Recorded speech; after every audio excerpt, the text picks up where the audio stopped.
दोस्तों, आज हम बात करने जा रहे हैं अपोलो 11 मिशन के बारे में। आप लोगों में से कितने लोग हैं जो यह जानते हैं कि चांद के सरफेस पे सबसे पहले अपना कदम किसने रखा? जब किसी भी बच्चे से भी अगर सवाल पूछा जाता है तो उसका जवाब आएगा नील आर्मस्ट्रांग। लेकिन क्या हमें यह मालूम है कि जब अपोलो 11 गया था तो उसमें टोटल कितने लोग हुआ करते थे? अपोलो मिशन में इन टोटल 3 लोग गए थे। एक नील आर्मस्ट्रांग जो सीनियर मोस्ट हुआ करते थे, जिनको मिशन कमांडर बोला गया था। दूसरे बज एल्ड्रिन, ये जो हुआ करते थे ये ल्यूनर मॉड्यूल पायलट हुआ करते थे। और जो तीसरे इस शिप में हुआ करते थे, स्पेस शटल में हुआ करते थे, उनका नाम माइकल कॉलिंस हुआ करता था, जो कमांड मॉड्यूल पायलट हुआ करते थे।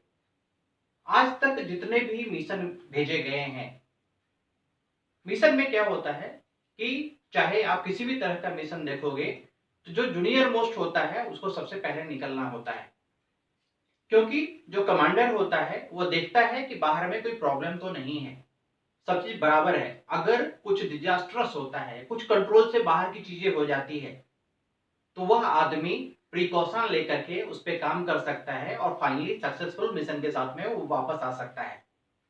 तो जब अपोलो 11 गया था तो उस टाइम में ऐसा कहा जाता है कि Buzz Aldrin junior most employ हुआ करते थे। जूनियर मोस्ट उस 3 लोगों में से हुआ करते थे जिनको सबसे पहले उतरने का था।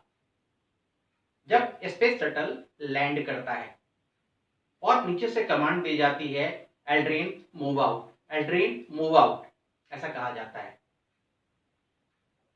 मैं श्योर नहीं हूं, जहां तक मैंने सुना है मैं उसके हिसाब से आपको बता रहा हूं कि जब एल्ड्रिन को कहा जाता है कि Aldrin move out, Aldrin move out, तो एल्ड्रिन वहां जाकर के डर जाते हैं। कुछ लोग कहते हैं कि उसका गेट नहीं खुला, कुछ लोग कहते हैं कि वो डर गए। और फाइनली नीचे से कमांड जाती है, next man in the command please move out, और आर्मस्ट्रांग बाहर आ जाते हैं।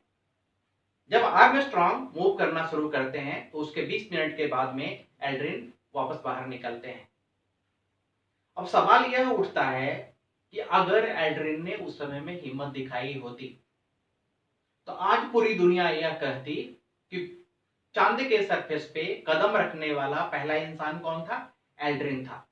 लेकिन सिचुएशन चेंज हो गई और तीसरा आदमी जो कमांड मॉड्यूल पायलट हुआ करता था, कॉलिंस, उसके बारे में कोई जानता भी नहीं कि वह साथ में गया था। और इवन मेजोरिटी ऑफ द लोग यह नहीं जानते कि आर्मस्ट्रांग के साथ में एल्ड्रिन भी हुआ करता था, जिसको कि बाद में 20 मिनट के बाद वो बाहर निकला था। तो दोस्तों, जिंदगी ऐसी ही है, जिसने रिस्क लिया वो आगे बढ़ा, उसने नाम कमाया। जिसने रिस्क नहीं लिया, जिसको डर लग गई, वो वहीं का वहीं रुक गया और वो फॉलोवर बन के रह जाता है, दुनिया उसे नहीं जान पाती है। इसलिए कहा जाता है दोस्तों कि डर के आगे ही जीत है।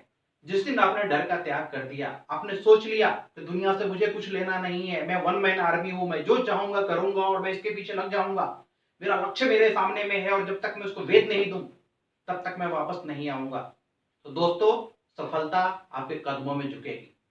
धन्यवाद।